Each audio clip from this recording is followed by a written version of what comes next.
पिछले पार्ट के आगे से तो बिल्कुल भी नहीं होती है, क्योंकि अब उस अटैक वाले इंसिडेंट को कई साल बीत चुके थे। अभी पहले हम देखते हैं कि अभी वहाँ पे कुछ लोग यहाँ तियानसुई सिटी की तरफ कुछ सामान लेकर जा रहे थे। वो कह रहे थे कि उन्हें जल्द से जल्द पहुँचना है, लेकिन अभी सिटी पहुँचने में उन्हें देर है। इस वजह से उन्हें रात इसी जंगल में गुजारनी होगी।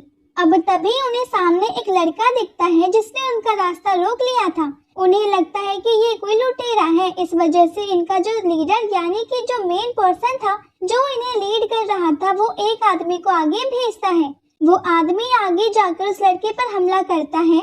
हम देखते हैं कि वो और कोई नहीं बल्कि वेंग लिन है। वेंग लिन वहाँ से बिल्कुल भी नहीं हिला था। वो आदमी रुकता है और पूछता है कि लड़के तुम यहाँ पर क्या कर रहे हो? तो इस पर वेंग लिन कहता है कि दरअसल मैं तियानसुई सिटी की तरफ जा रहा हूँ, लेकिन मैं रास्ता भूल गया। तो अब इस पर वो लोग कहते हैं कि चिंता मत करो, हम भी वहीं जा रहे हैं, अगर तुम चाहो तो हमारे साथ आ सकते हो।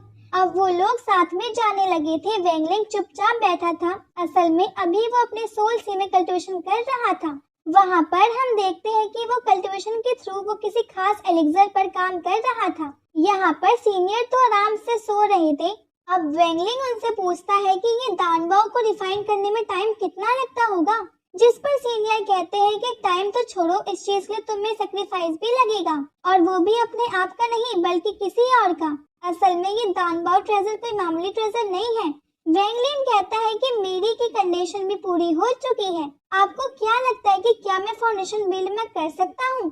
तो इस पर सीनियर कहते हैं कि इतनी जल्दी नहीं, ये सब इतना ज्यादा आसान नहीं है। मैंने कहा कि तुम्हें सेक्रीफाइस करना होगा किसी ऐसे ताकतवर या पावरफुल पर्सन का जो कि सच में बहुत ज्यादा स्ट्रॉन्ग हो और हाई लेवल पर हो। दानवाओं में सेक्रीफाइस मांगता है, जिसके बाद वो तुम्हें इतनी पावर दे सकता है जिससे कि तुम अब किसी भी मॉर्टली को भी मार सकते हो। अब ये सब सुनकर वेंग लिन शॉक था। वो कहता है कि लेकिन मैं नहीं कर सकता, क्योंकि पावर तो दूसरों को बचाने के लिए होती है ना कि किसी को मारने के लिए। इस पर सीनियर कहते हैं कि अगर तुम ऐसा ही सोचते रहे तो एक दिन तुम्हें अब इस चीज का रिग्रेट होगा, क्योंकि हर कोई अच्छा नहीं हो सकता। वैसे इसके बाद हम देखते हैं कि अब रात हो चुकी थी और वो सभी लोग एक जगह पर रुके थे जहाँ पर वो लोग उनके और साथियों से मिलते हैं। वहाँ पर एक ओल्ड मैन भी थे जिन्हें वो लोग ओल्ड मैन ली कहकर बुला रहे थे। वो सभी वेंग लिन से कहते हैं कि तुम बहुत लकी हो जो तुम ओल्ड मैन से मिल पाए। वो बताते हैं कि ओल्ड मैन ली फ्यूचर में देख सकते हैं, लेकिन हाँ वो पूरी चीज वो करेक्ट नहीं, मगर बस हल्की हल्की में, जो कि कई तरह इशारा वो करती है। यहाँ पर वो बाकी लोगों का फ्यूचर देखकर बता रहे थे, जिसमें से किसी को वो कहते हैं कि शायद तुम्हारे 3 महीने में शादी हो सकती है, तो इसीलिए जितना मजा करना है अभी 3 महीने में तुम कर लो, उसके बाद तो फिर तुम्हें भुगतना ही है। अब यहाँ दूसरे से वो कहते हैं कि तुम्हें देखकर मुझे लग रहा है कि तुम आग से थोड़ा सा तुम्हें खतरा है, तुम्हें आग से थोड़ा सा बचकर रहना होगा। और फिर ऐसे ही वो देख रहे थे तो एक लड़के का रेड ब्लड फ्यूचर दिखता है। ये वही लड़का था जो कि उनके ग्रुप को लीड कर रहा था। यह ओल्ड मैन ली बताते हैं कि इस रेड ब्लड का दिखना बिल्कुल ठीक नहीं है। और इसके बाद जब वो अपने बाकी साथियों का फ्यूचर चेक करते हैं तो उन सभी का भी रेड ब्लड फ्यूचर ही था। ये चीज देखकर वो बहुत ज्यादा शॉक थे और डर भी गए थे। वो कहते हैं कि ऐसा कैसे हो सकता है, सभी लोगों का सेम फ्यूचर नहीं हो सकता। वैसे इसके बाद फिर वो वेंग लिन का देखते हैं तो उन्हें वहाँ पे कुछ भी ज्यादा दिखता नहीं है, लेकिन अचानक से उन्हें वो सारी इमेज दिखने लगती है जहाँ पर बहुत खतरनाक फाइट वहाँ पे चल रही है और उन्हें ये चीज समझ में नहीं आती। वो कहते हैं कि मैं तुम्हारा फ्यूचर देख नहीं पा रहा। यहाँ पर सीनियर वेंग लिन से कह रहे थे कि मैं बहुत पहले की फाइट मूवमेंट इन्हें दिखा रहा था। वैसे अब ये लोग यहाँ पर चिंता कर ही रहे थे कि उसी वक्त इन पर कोई हमला कर देता है। ये बहुत सारे लोग थे और उनका जो लीडर था वो यहाँ पर आकर कहता है कि वो लाओ लियो हमारे हाथ में दे दो, इसके बदले हम तुम्हें जिंदा छोड़ देंगे। अब ये लोग कुछ नहीं कर सकते थे, मगर फिर भी एक लड़का आगे आता है और उस पर हमला कर उसे तुरंत मार दिया जाता है, जिस वजह से ये सभी भी डर गए थे और बात भी मान गए थे। यहाँ पर हम देखते हैं कि यहाँ पर जब वो लड़का वो लाओ लियो नाम की चीज को उस आदमी को दे रहा था तो वेंग लिन उसको अपनी तरफ वो खींच लेता है। ये देखते हुए वो आदमी वेंग लिन पर भी हमला करने लगा था, लेकिन वेंग लिन के एनर्जी बैरियर की वजह से वो आदमी पीछे की तरफ फेंक जाता है और इसी चीज में मारा जाता है। ये चीज देखकर ये सभी लोग शॉक थे। वो कह रहे थे कि क्या आप इमॉर्टल हो?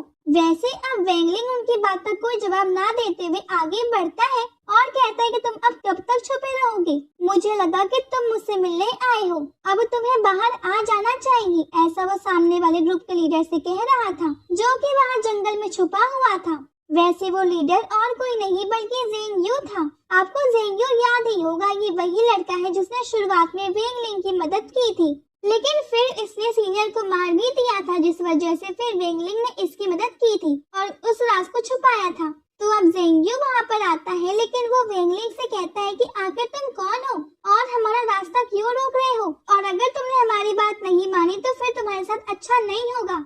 अब वेंगलिंग को लगता है कि शायद उसने समझने में कुछ गलती कर दी, इस वजह से वो उसे लाओ लियो नाम की चीज को उस लड़के को दे देता है। अब अचानक से वहाँ पर वो काला धुआं छाने लगा था। इसे देखकर सभी लोग शॉक थे। फिर वहाँ पर एक और इमॉर्टल मास्टर आते हैं। ये ज़ेंग यू के भी मास्टर थे। अब वो यहाँ पर आते हैं। जिन लोगों ने वेंगलिंग की मदद की थी वो अपनी गाड़ी में बिठाकर यहाँ तक आने में उनमें से वो कुछ लोगों को वो इमॉर्टल मास्टर अपनी पावर से वो मार देता है और उसके अंदर से जो कल्टिवेशन एनर्जी निकलती है वो उसे खा लेते हैं। इस चीज से बिना कल्टिवेशन करे उनकी पावर इंक्रीज हो रही थी। यहाँ पर वो कहते हैं कि ये लड़का बिल्कुल मेरे बराबर है के लेवल पर है। अभी वो वेंगलिंग की बात कर रहे थे। अब ज़ेंग यू से इस चीज के लिए कह रहे थे। वो उसे कहते हैं कि क्या तुम उसे मेरे लिए पकड़ोगे, क्योंकि मैं इसकी भी एनर्जी को ऑब्जर्व करना चाहता हूँ। अगर मैं इसकी एनर्जी को ऑब्जर्व में कर लूँ तो मैं इसे बहुत आगे के लेवल तक मैं लेकर जा सकता हूँ। अभी ज़ेंग यू यहाँ से छलांग मारता है, मगर इमॉर्टल मास्टर उसे पकड़ लेते हैं और उसके हाथ में तालिस्मान देखते हैं। वो कहते हैं कि अच्छा, तो तुम उसे प्रोटेक्ट करने की कोशिश कर रहे थे। अब ज़ेंग यू उनसे माफी मांगता है और कहता है कि इसे माफ कर दीजिए, ये मेरे बचपन का दोस्त है। लेकिन ये बात सुनकर मास्टर उसके ऊपर अपनी एनर्जी का यूज करते हैं, जिस वजह से ज़ेंग यू को बहुत ही ज्यादा पेन हो रहा था और अब उसे खड़े होते भी नहीं बन रहा था। वो वहीं पर वो गिरकर बेहोश हो जाता है। वेंगलिंग समझ गया था कि ये जो भी मास्टर है ये इस तरह से ज़ेंग यू को कंट्रोल करता है क्योंकि उसकी पावर ज़ेंग यू से थोड़ी ज्यादा है। इसके बाद वेंगलिंग ने भी अपना वेपन निकाल लिया था और अब इमॉर्टल मास्टर और वेंगलिंग में फाइट स्टार्ट होती है। इमॉर्टल मास्टर के अटैक बहुत ही ज्यादा पावरफुल थे, लेकिन वेंगलिंग भी उन अटैक्स को रोकते जा रहा था और वेंगलिंग के अटैक भी कुछ कम पावरफुल नहीं थे, बल्कि वो इमॉर्टल मास्टर के बराबर ही थे।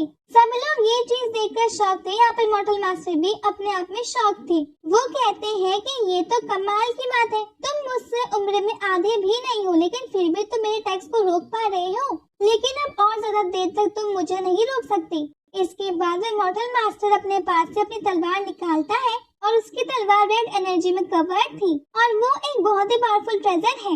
ये तलवार इतनी ज्यादा स्ट्रॉन्ग है और इतनी फास्ट है कि ये किसी भी अटैक को या फिर वो किसी भी बड़े बड़े पहाड़ को भी बीच में से चीर सकती है। हम देखते हैं कि यहाँ पर इमॉर्टल मास्टर अपनी उस तलवार से वेंगलिंग की तरफ हमला करते हैं, लेकिन वेंगलिंग ने भी उसका अटैक को रोक लिया था। वो अपना बैरियर बनाए हुए था और जब एक बार फिर इमॉर्टल मास्टर उस तलवार को पीछे चलाकर हमला करता है तो इस बार वेंगलिंग एक ट्रायंगल फॉर्मेशन बनाते हुए उस तलवार को वहीं पर कैद कर लेता है, जिसके बाद वो तलवार वहाँ से निकल नहीं पा रही थी। लेकिन अब वेंगलिंग को आधा फोकस उस फॉर्मेशन पर लगाना पड़ रहा था।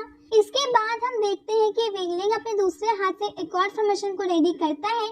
ये फॉर्मेशन था दान बॉ फॉर्मेशन। ये चीज देखते हुए सामने भी इमॉर्टल मास्टर बहुत ज्यादा शॉक हो गया था और वो डर के मारे इस जगह से भागने लगा है, क्योंकि वो जानता था कि अगर वो कुछ देर और वहाँ पर रुका तो उसकी जान पक्का चली जाएगी। लेकिन अब वेंगलिंग तुरंत ही अटैक कर देता है, जिस वजह से वो मास्टर वहाँ से नहीं भाग पाता है और मारा जाता है। उसकी बॉडी धीरे धीरे एवोपरेट हो रही थी और अब वेंगलिंग ने उसका वो वेपन यानी कि वो खास तलवार भी अपने पास रख लिया था, लेकिन अभी वेंगलिंग यूज नहीं कर सकता था उसे, क्योंकि वो इस मास्टर के ब्लड से रिफाइन थी और बेसिकली देखा जाए तो वो तलवार कोई मामूली तलवार नहीं है, इसीलिए वो इस वजह से अपनी मर्जी से ही यूज होती है। अगर इसने वेंगलिंग को एक्सेप्ट किया तो ही वेंगलिंग उसे यूज कर पाएगा। अब यहाँ ज़ेंग यू भी खड़ा हो गया था। वो देखता है कि हाँ सच में वो इमॉर्टल मास्टर मारा जा चुका है, लेकिन अब वो कहता है कि अब हम यहाँ पर बात हम नहीं कर सकते, पहले हमें इन लोगों को तो कुछ न कुछ करना ही होगा, उसके बाद ही हम कहीं शांति से बैठकर लोग बातें हम लोग करेंगे। अब कुछ करना होगा से उसका मतलब है कि इन लोगों को मारना होगा। लेकिन इस चीज पर वेंगलिंग उसे रोकता है। लेकिन अब इस चीज पर जेंग्यू कहता है कि अगर हमने इन्हें नहीं मारा और जिंदा छोड़ दिया तो फिर ये हमारे लिए बहुत बड़ी प्रॉब्लम बन जाएंगी। लेकिन ओल्ड मैन ली कहने लगते हैं कि नहीं, हम ये बात किसी को नहीं बताएंगे। लेकिन अब भी जेंग्यू को इन पर भरोसा नहीं था। लेकिन फिर वेंगलिंग अपनी मेमोरी इरेजिंग टेक्निक से उन सभी को मेमोरी को मिटा देता है। इसके बाद अब वो दोनों अकेले बैठकर बातें कर रहे थे, जहाँ पर वेंगलिंग बताता है कि उसने वो तलवार ले तो ली, लेकिन अब वो उस तलवार को वो रिफाइन वो करना चाहता है। इसीलिए उसे एक बहुत ही अच्छी जगह चाहिए जहाँ वो शांति से वो इस काम को वो कर सके। यहाँ पर जेंग्यू कह रहा था कि हमारा सेक्टर पहले से बहुत बदल चुका है। वैसे मैं इस वक्त तियानजिन सिटी की तरफ जा रहा हूँ। अगर तुम चाहो तो वहाँ पर आ सकते हो, और मुझे नहीं पता कि अब हम फिर कब मिलेंगे, इसीलिए अगर तुम चलना चाहो तो तुम चलो। इस पर वेंगलिंग हाँ कर देता है और अब अगले सीन में वो सिटी के पास पहुंच चुके थे। यहाँ पर आकर हम देखते हैं कि इस वक्त अभी वो जब तियानजिन सिटी के अंदर एंटर कर रहे थे तो उन्हें कुछ वहाँ पे वो क्रिस्टल देने थे, क्योंकि असल में यहाँ पर कई सारे लोग बिजनेस के लिए आते हैं, जिस वजह से सिटी का मेन अर्निंग सोर्स यही है कि वो यहाँ पर आने वाले लोगों से वो कुछ क्रिस्टल ले ले। अब हम देखते हैं कि यहाँ पर एक आदमी आया था। उसके हाथ में एक खास डब्बा था जो कि एक कॉफिन है। उसके अंदर एक बॉडी थी जो कि वो किसी पावरफुल रिलीज कर रही थी।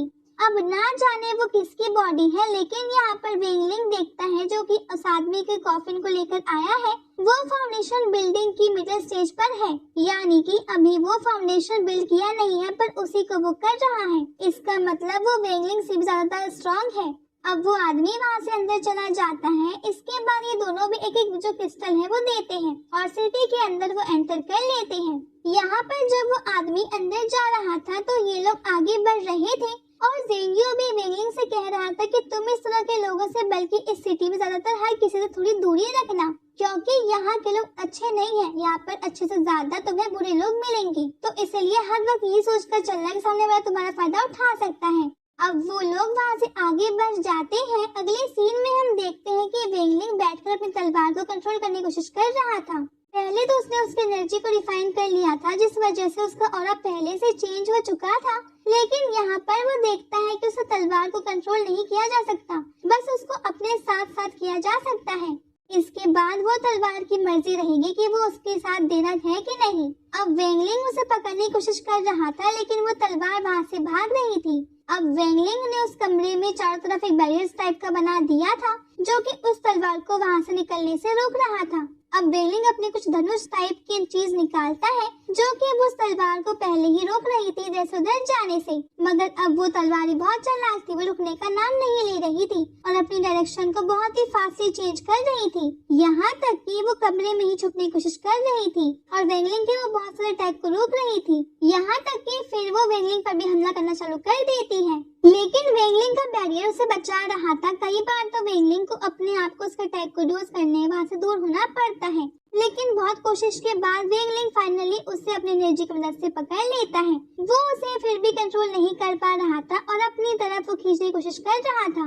हम देखते हैं कि इस वक्त वो किसी की आवाज आती है जो कि वेंगलिंग को बाहर बुला रहा था, लेकिन वेंगलिंग वो कहता है कि अभी मैं कुछ ज्यादा ही बिजी हूँ, इसलिए मैं अभी बाहर नहीं आ सकता।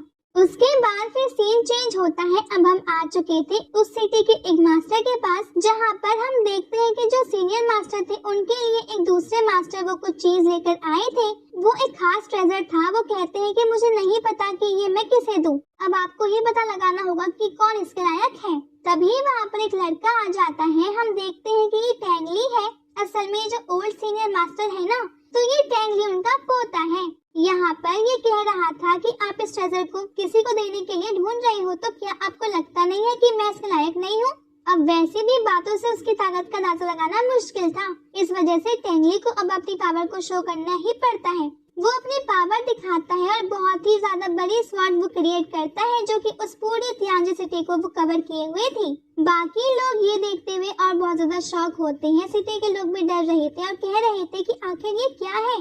यहाँ पर वो आदमी समझ गया था कि हाँ टैंगली इसके लायक है, इसलिए वो कहता भी है कि ठीक है तो ये सब आप ही रखिए। असल में इस ट्रेजर को फाउंडेशन को क्रिएट किया जा सकता है और सोल को रिकवर भी किया जा सकता है। ये देखकर वो लड़का बहुत ज्यादा वो हैप्पी हो जाता है, लेकिन इसके बाद ही ये पार्ट ये भी खत्म हो जाता है।